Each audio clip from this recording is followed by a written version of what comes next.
Kumusta mga kabasketball? Super Chris TV, nagbabalik po uli sa inyo para bigyan kayo ng update dito sa ating Team Gilas Pilipinas.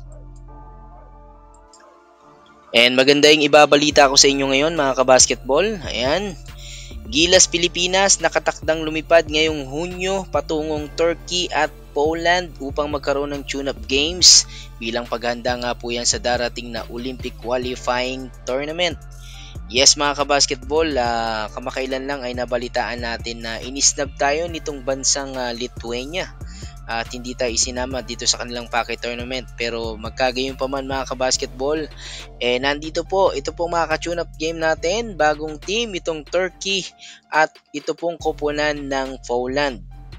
At dahil malabo na nga mapabilang yung ating national team sa nakaraang imbitasyon para harapin ang mga bansang Slovenia, Lithuania at Czech Republic na napabalitang inimbitahan tayo pero hindi naman nagkatotoo. So ibinaling na lamang ng Samahang Basketball ng Pilipinas ang kanilang atensyon at preparasyon sa iba pang mga bansa na willing naman tayong labanan at harapin at tulungan para sa paghahanda nga dyan sa Olympic qualifying tournament.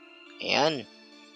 Kasi mga kabasketball, habang tumatagal maigsi na yung panahon natin para maghanda dito sa paparating na Paris sa Olympic qualifying tournament. Hindi natin may kakaila mga kabasketball na napakalaking bagay talaga itong mga tune-up game na ito or packet tournament bilang paghahanda sa mga ganyang tournament mga kabasketball. Kailangan talaga natin yan mga kabasketball para maipakita kung hanggang saan yung ating kakayahan at para maipakita natin sa buong mundo na kayang makipagsabayan ng bansang Pilipinas pagdating sa basketball. Ayan. Samantala manalo at matalo dyan man po sa may gaganaping Paris Olympic qualifying tournaments. Tuloy-tuloy pa rin po yung paghahanda ng ating Team Gilas dahil makakalaban natin sa November. Dito naman po sa FIBA Asia Cup qualifiers itong koponan ng New Zealand at ng Hong Kong. At syempre next year po yung FIBA Asia Cup. Kaya magiging busy talaga itong schedule ng ating Team Gilas itong mga susunod na weeks mga kabasketball. Confident naman itong si Coach Tim Cone mga kabasketball na hawak niya yung mga pinakamagagaling na player ngayon dito sa ating Pilipinas para talunin itong mga bansa na to na makakaharap natin sa qualifiers dahil dati nagkakaroon tayo ng problema sa mga players dahil lagi may injury, personal reason.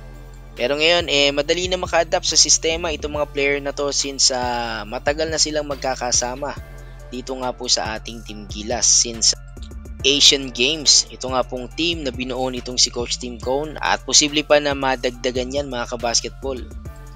Yan, hanggang dyan lang muna mga kabasketball. Paghahandaan natin yan at aabangan natin yung mga tune-up games na yan. Itong ating Team Gilas kontra nga dito sa koponan ng Poland at nitong koponan ng Turkey. Possible madagdagan pa yan mga kabasketball. And then aabangan natin yan sa mga susunod na araw. Hanggang dyan lang muna mga kabasketball para sa ating update dito sa ating Team Gilas. Salamat sa laging pagsubaybay. This is Super Chris TV.